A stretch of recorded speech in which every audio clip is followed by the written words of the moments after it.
Hello everyone. So this is the fourth lecture of internal security series and today's topic will be India's doctrine to tackle terrorism. किस तरह से India की जो doctrine है पहले जो थी और आज जो है, पहले India believed in defensive capabilities, now India is moving towards offensive capabilities, जो कि हमने देखा है सर्जिकल स्ट्राइक में और बालाकोट स्ट्राइक के। तो ये दोनों जो मेजर स्ट्राइक थी ये हमारी वाटरशेड मूवमेंट है। इसके बाद हमने देखा है हमारी डॉक्ट्रिन में शिफ्ट हुआ है। Now we are more resorting towards offensive capabilities. So this particular series is very important for CDS aspirants in their SSB journey and also for CAPF assistant commandant aspirants, जो कि paper 2 में इनको help करेगा and also in interview, दोनों में इनको help करेगा। उसके बाद हम देखते हैं कि India's doctrine to prevent terrorism, जैसे मलायन एक डॉक्ट्रिन है, इसके अंडर ये मलायन डॉक्ट्रिन बेसिकली कहाँ अप्लाई की थी? एक एशियन कॉलोनी में। एशियन कॉलोनी किसकी? ब्रिटिशर्स की। ब्रिटिशर्स ने क्या देखा कि इस कॉलोनी में जो पीपल हैं they are rising against the government, तो उनको गवर्नमेंट को उसको काउंटर करने के लिए क्या यूज़ किया कि उन्होंने उन लोकल पीपल में अपने मिलिट्री इंटेलिजेंस के लोग वहाँ भेज दिए, तो उनको इन्फ्लिट्रेट कर दिया। वहाँ से वो इंटेलिजेंस गैदर कर रहे थे and they are able to suppress, उन्होंने वो राइजिंग जो वहाँ पे था, rising instigation against the government, उसको सप्रेस कर दिया विद द इंटेलिजेंस और इन्फ्लिट्रेट करने के बाद। तो इंडिया में किस तरह से इसको इंप्लीमेंट हुआ? जैसे 5 एजेंसी हैं जिसमें military intelligence, army, NSG, raw and intelligence bureau. तो ये क्या करते हैं? आइडेंटिफाई करते हैं एरिया को कहाँ पे टेररिज्म है। उसके बाद गवर्नमेंट सेंड करती है मिलिट्री इंटेलिजेंस को और वो इन्फ्लिट्रेट करता है किसको? नॉन स्टेट एक्टर्स ग्रुप्स को और ओवरग्राउंड वर्कर ग्रुप को। उसके बाद ये जो मिलिट्री इंटेलिजेंस के लोग हैं ये प्रिपेयर करते हैं टेररिज्म मैप कि किस एरिया में, जैसे जम्मू एंड कश्मीर में ये एरिया काफ़ी अफेक्टेड है टेररिज्म से, तो ये पिन पॉइंट करते हैं लोकेशन, इस एरिया में ये छुपे होते हैं। तो अगर आपने देखा होगा कि मेजर मोहित शर्मा, अगर आपने इनके बारे में पढ़ा है, मेजर मोहित शर्मा, तो इन्होंने भी क्या किया, ये ही एंटर्ड इनटू और ही infiltrated into the non state actors group, यहाँ से काफ़ी इंटेलिजेंस गैदर की। तो ये इंटेलिजेंस इन्होंने किसको दी? आर्मी और NSG को। उन्होंने क्या ऑपरेशन कैरिड आउट किया? ऑपरेशन कैरियर आउट किया उन्हें काउंटर टेररिस्ट ऑपरेशन। उन्होंने फ्लश आउट किया नॉन स्टेट एक्टर्स को और break down of overground worker, जैसे बुरहान वानी जैसे टेररिस्ट लोग इसी के द्वारा मारे गए, क्योंकि we need a actionable intelligence. ठीक है, इस तरह की इंटेलिजेंस हमें चाहिएगी। अब मिलिट्री इंटेलिजेंस क्या है ये मैं सब बता चुका हूँ कि पहले इन्फिल्ट्रेट करती है NSA ग्रुप को, उसके बाद अपडेट करती है मैप्स को, एक्शनेबल इंटेलिजेंस गैदर करती है, उसके बाद this intelligence will send to the army और NSG को। वो क्या करते हैं? इसमें एक्ट करते हैं। Once the operation is over, अगर ऑपरेशन सक्सेसफुल होता है तो area is handed over to रॉ। अब रॉ यहाँ से क्या करेगी? यहाँ से इंटेलिजेंस दोबारा गैदर करेगी, देखेगी कि पीपल का जो इंक्लिनेशन है टुवर्ड्स किस तरफ है, गवर्नमेंट या फिर टेररिस्ट ऑर्गेनाइजेशन से। अगर वहाँ पे लगता है कि सिचुएशन पीसफुल है तो गवर्नमेंट वहाँ पे इंटरवीन करेगी, वहाँ पे पॉलिटिकल एक्टिविटीज़ दोबारा से स्टार्ट होनी शुरू हो जाएंगी, पॉलिटिकल एग्जीक्यूटिव वहाँ पे अपॉइंट किए जाएंगे, पार्टिसिपेटिव डेमोक्रेसी होगी, पंचायती राज इंस्टीट्यूशन वहाँ से दोबारा एक्टिव होंगे, म्यूनसिपल कॉर्पोरेशन एक्टिव होगी। तो डेली नीड की जो ज़रूरतें हैं, मतलब उनकी डेली लाइफ की ज़रूरतें हैं, वो दोबारा से उनको सर्विसेज मिलनी शुरू हो जाएंगी। उसके बाद गवर्नमेंट वहाँ पे फाइनेंशियल पैकेज अनाउंस करेगी, जैसे गवर्नमेंट ने किया था relief package for Jammu and Kashmir around 90,000 crore का। उसके बाद at the same time IB भी वहाँ पे काम करेगी to keep a check on OGS, क्या वो दोबारा रिवाइव तो नहीं हो रहे हैं। उसके बाद good this grievance detection doctrine, ये क्या है? इसमें सोल एजेंसी कौन रिस्पॉन्सिबल है? IB। अब ग्रीवांस डिटेक्ट करना है मेनली आपको कि लोगों में किस तरह का ग्रीवांस है, क्या वो ग्रीवांस कल को जाके कुछ मेजर प्रॉब्लम ना खड़ी कर दे गवर्नमेंट ऑफ इंडिया के लिए। तो इसके लिए IB इन्फ्लिट्रेट करती है इनटू कम्युनली सेंसिटिव एरिया। तो कम्युनली सेंसिटिव एरिया जैसे सहारनपुर या फिर मुजफ्फरनगर इन UP, ये कॉमनली सेंसिटिव एरिया है। इससे पहले जैसे इसके बाद जैसे दिल्ली राइट्स हुए, वहाँ पे भी बोलते हैं कि it's a failure of intelligence. IB के लोग वहाँ कहाँ थे हमें नहीं पता। अगर उनके पास इंटेलिजेंस थी तो उन्होंने पुलिस फोर्सेस को क्यों नहीं दी? अगर उन्होंने पुलिस फोर्सेस को इंटेलिजेंस दी तो पुलिस फोर्सेस ने एक्ट क्यों नहीं किया? तो मेजर फेलियर है इंटेलिजेंस का और पुलिस फोर्सेस का। तो दिल्ली राइट्स आप इससे समझिए कि इन्फिल्ट्रेट IB के लोग इन्फिल्ट्रेट करते हैं कम्युनली सेंसिटिव एरिया में and they live as normal citizen in disguise manner and gather intelligence after possible riots due to grievance. अब IB क्या है? आइडेंटिफाई करती है ग्रीवांस को, hand over to political executive to resolve. Political executive को ये बार बार बताती है जैसे to resolve the problem, otherwise वहाँ पे क्या होगा? राइट्स लाइक सिचुएशन हो जाएंगे। तो आपको प्रीएम्प्टिवली आपको डील करना होगा इस तरह की सिचुएशन से। सो अनरिजोल्व ग्रीवेंसेस लीड टू क्या? फ्रस्ट्रेशन, deprivation, marginalization और alienation which will further lead to riots और violence like condition। उसके बाद हम देखें तो काउंटर प्रोक्सी वार डॉक्ट्रिन, ये किस तरह से इंडिया चलाता है, काउंटर प्रोक्सी वार को किस तरह से काउंटर करता है इंडिया को। तो सोल एजेंसी कौन है इसमें? रॉ। पहले ये आइडेंटिफाई करेगी स्टेट कि प्रॉक्सी वार कौन कर रहा है, फिर रॉ क्या करेगी? Raw will start counter proxy war in terms of, जैसे अभी नैरेटिव का वार चला हुआ है, पाकिस्तान एक नैरेटिव वॉर चलाता है, जैसे एक नैरेटिव बिल्डअप करता है कि इंडिया में जो लोग हैं, जैसे mainly in Jammu and Kashmir, they are oppressed, उनको वहाँ पे आफ्सपा लगाया हुआ है, काफ़ी मिलिट्री वहाँ पे प्रेजेंट है, उनके जो राइट्स सप्रेस किए गए हैं, ये उनका नैरेटिव है पाकिस्तान का। तो इंडिया ने भी काउंटर नैरेटिव वहाँ पे चलाया है। उसके बाद proxy group already present in adversary countries. तो ये जो प्रॉक्सी ग्रुप है, इनकी कुछ आइडियोलॉजी सपोर्ट होता है और मॉनेटरी सपोर्ट होता है। आइडियोलॉजिकल सपोर्ट जैसे रिलीजियस फंडामेंटलिस्ट इनको आइडियोलॉजी प्रोवाइड करते हैं, एक्सट्रीम टाइप ऑफ आइडियोलॉजी। उसके बाद मॉनेटरी सपोर्ट जैसे आईएसआई इसको प्रोवाइड करता है पाकिस्तान नॉन स्टेट एक्टर्स को, give money and in return they have to do some work to destabilise the reason.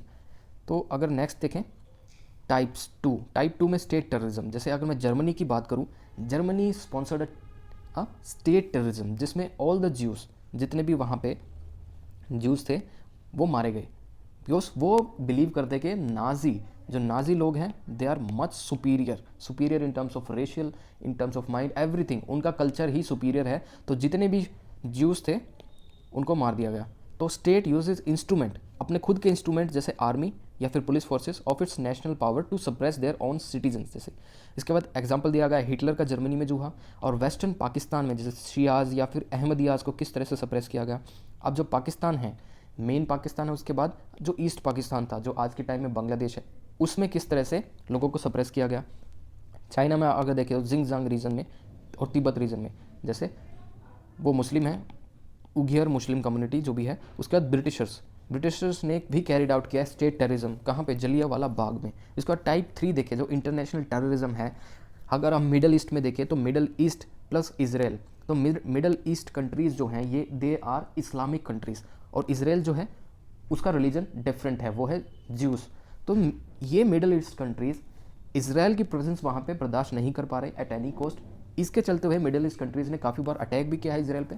6 day war अगर आपने देखा हो तो इजिप्ट और काफ़ी जो वहाँ पे सूडान या फिर सऊदी अरेबिया, ये सब इजराइल पे टूट पड़ी थी काफ़ी कंट्रीज़। तो इजराइल ने 6 दिनों में, सिर्फ मात्र 6 दिनों में पूरे मिडल ईस्ट की जो कंट्रीज़ हैं जो उसके अगेंस्ट आई थी उनको हरा दिया था। तो ये भी आपको पता होनी चाहिए। उसके बाद ईरान का देखेंगे, जैसे इंटरनेशनल टेररिज्म में ईरान किस तरह से अफेक्टेड हुआ। पहले ईरान 1940 से 1979 तक एलाई था किसका? यूएस का, क्योंकि यूएस की उसमें काफ़ी इंटरेस्ट थी ईरान में। उसके बाद ईरान भी प्रो यूएस था। अब वेस्टर्न वैल्यूज़ ईरान में आने लगी क्योंकि बिकॉज ऑफ द यूएस। तो जब भी आपकी कंट्रीज़ वेस्टर्न वैल्यू या फिर बाहर की वैल्यूज़ आपकी कंट्री में आएगी तो वहाँ पर कुछ फंडामेंटलिस्ट होते हैं, ठीक है, वो रिवोल्ट करेंगे। तो they rejected western values and they started mobilising people. उसके बाद क्या हुआ? इस्लामिस्ट केम टुगेदर, ईरान में सभी इस्लामिस्ट एक साथ आए क्योंकि वहाँ पे सेकुलर नॉलेज और वेस्टर्न नॉलेज वहाँ पे आने लगी। तो उन्होंने अपना जो रिलीजन है वो किसमें? They found in danger. तो वो उन्होंने रिवोल्ट किया। 1979 में ईरानियन रेवोल्यूशन स्टार्ट हुआ। तो अमेरिका सबका सपोर्ट वहाँ से चला गया, American support regime of Iran thrown out, और वहाँ पे थियोक्रेटिक सोसाइटी क्या होगी? एक एस्टेब्लिश होगी। मेनली वो इस्लामिस्ट थी, इस्लाम में बिलीव करती थी and become anti US. After 1979 they become anti US. और इराक में जो सद्दाम हुसैन था, अब ये दूसरी कंट्री है, वो क्या था? सुन्नी कम्युनिटीज़ थे। सो सुन्नी कम्युनिटी अगर हम देखें तो ओनली 25% सुन्नी कम्युनिटी थी कहाँ पे? ईरान में, और 75 क्या थी आपकी? शियाज।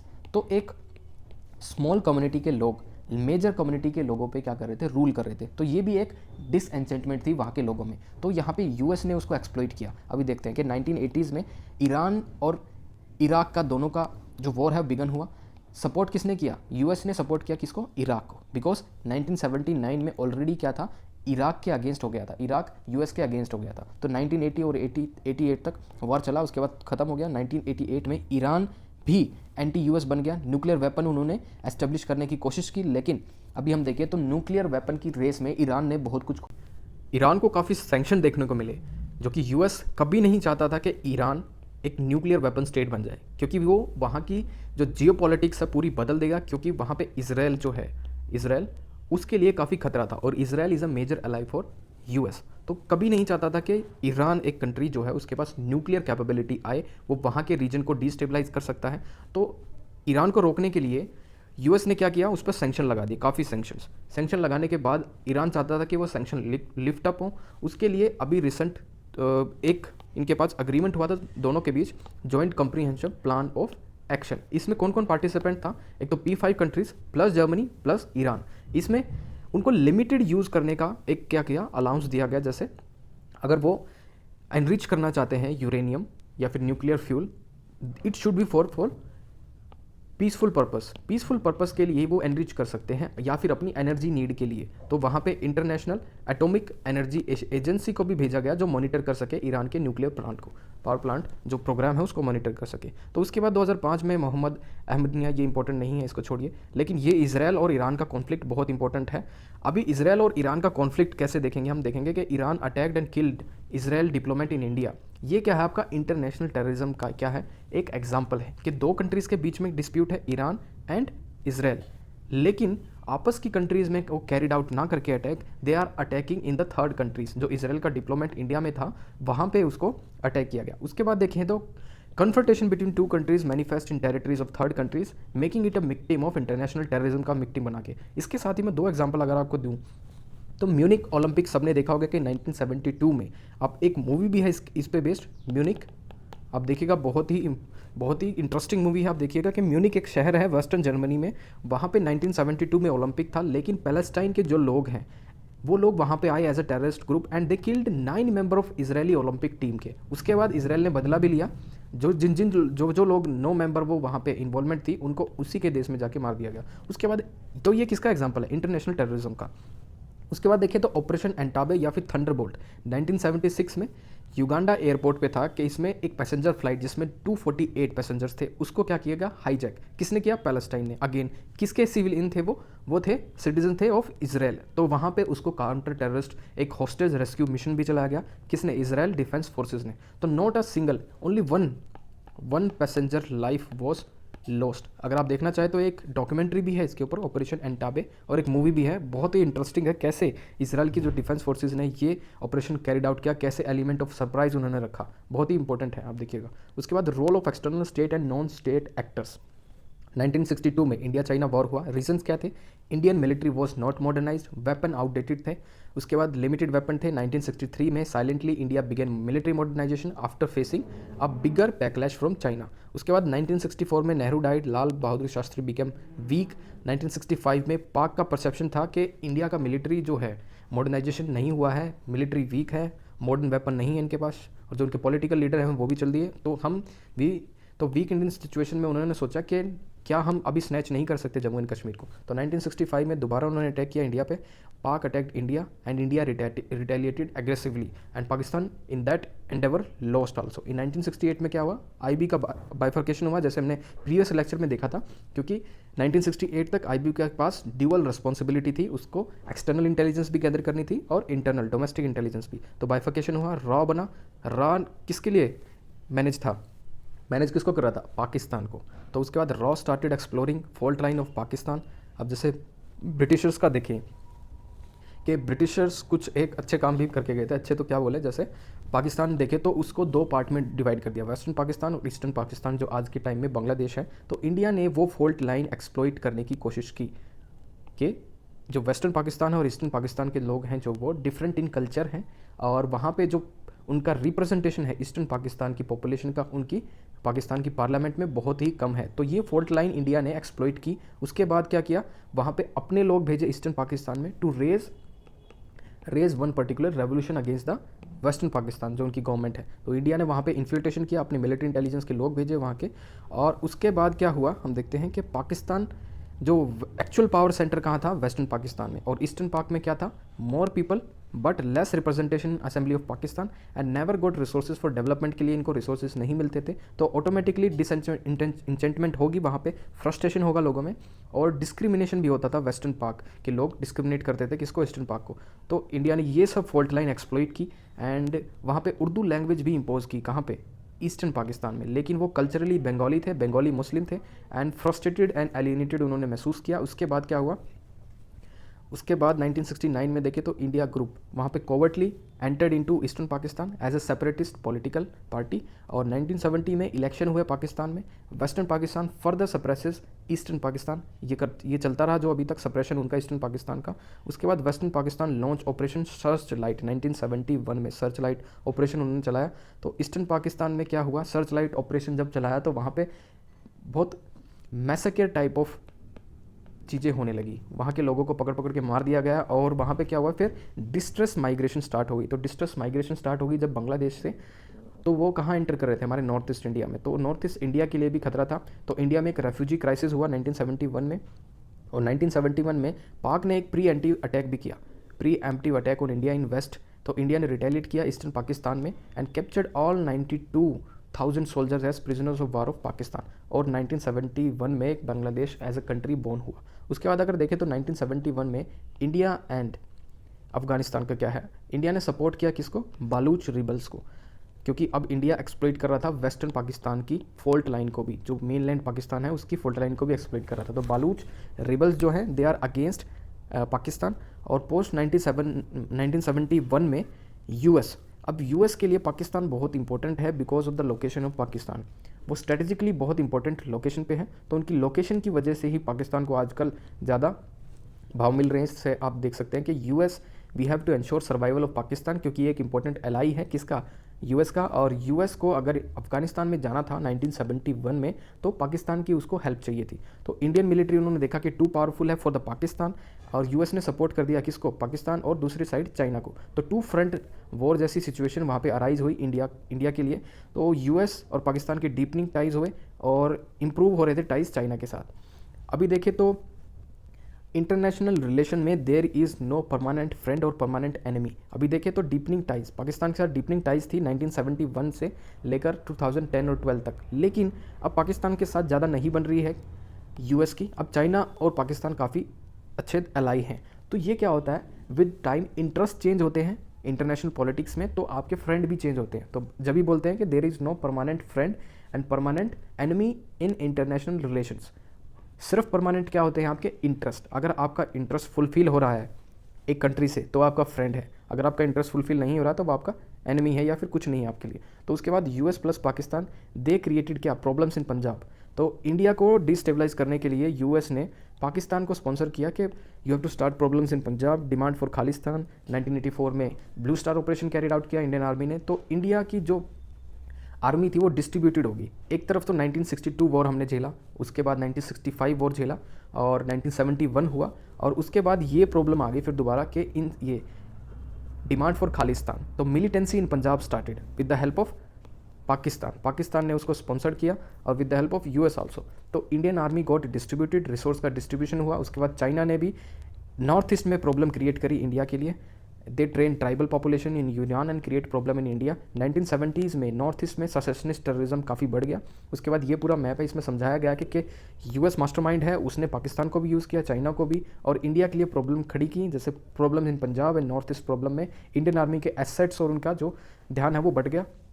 उसके बाद एवोल्यूशन इन मिलिट्री डॉक्ट्रिन देखे तो हम पहले क्या था, हमारी डिफेंसिव अप्रोच थी, लेकिन अब हम ऑफेंसिव अप्रोच पे ज़्यादा बिलीव कर रहे हैं due to change in politics. India में पॉलिटिक्स चेंज होने के कारण वी हैव फाउंड के now we are resorting more on offensive capability. 1998 में क्या हुआ, India testing nuclear weapon, Pakistan ने भी उसके बाद न्यूक्लियर वेपन का टेस्ट किया। तो ये हमारी ऑफेंसिव कैपेबिलिटी दिखाता है। उसके बाद अगर हम देखें तो पाकिस्तान ने बोला अपनी नेशनल सिक्योरिटी डॉक्ट्रिन में, अगर इंडिया कन्वेंशनली भी पाकिस्तान पे अटैक करेगा तो we will use nuclear weapon. तो ये पाकिस्तान की न्यूक्लियर डॉक्ट्रिन में है। बट इंडिया ने कहा India will retaliate but below nuclear threshold. अगर इंडिया और पाकिस्तान के बीच कभी वॉर होता है तो below threshold, below nuclear threshold ही वो दोनों उससे क्या करेगा, लड़ाई करेगा। तो Pakistan use NSA, non state actors. अब पाकिस्तान ने क्या स्टार्ट कर दिया, नॉन स्टेट एक्टर्स को यूज़ करना to carried out Indian terror strike.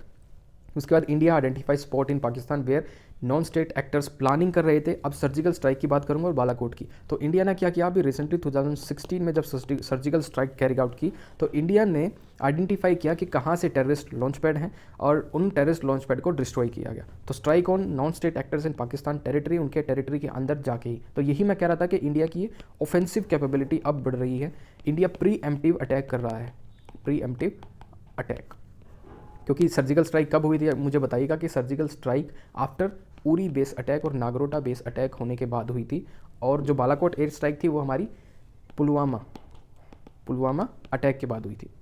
So this much in the lecture. और आर्ट ऑफ एसे राइटिंग मैंने आपको पहले ही बता दिया। अगर आपको एसे राइटिंग सीखनी है तो you can go on this playlist. यहाँ से आप मोर देन 22 वीडियोज़ हैं एसे राइटिंग की, उसमें आपको मॉडल आंसर 300 वर्ड्स में किस तरह से लिखना है, कैसे ब्रेनस्टॉर्मिंग करनी है आपको, ये सब बताया गया है। और अगर आपको ऑल इंडिया ओपन टेस्ट भी में पार्टिसिपेट करना है, you have to download this app. यहाँ से डाउनलोड करनी है आपको ऐप, आप all India open test for CAPF के लिए भी एनरोल कर सकते हैं। और in the end if you want the PDF of this lecture, you can go on this telegram channel. So thank you for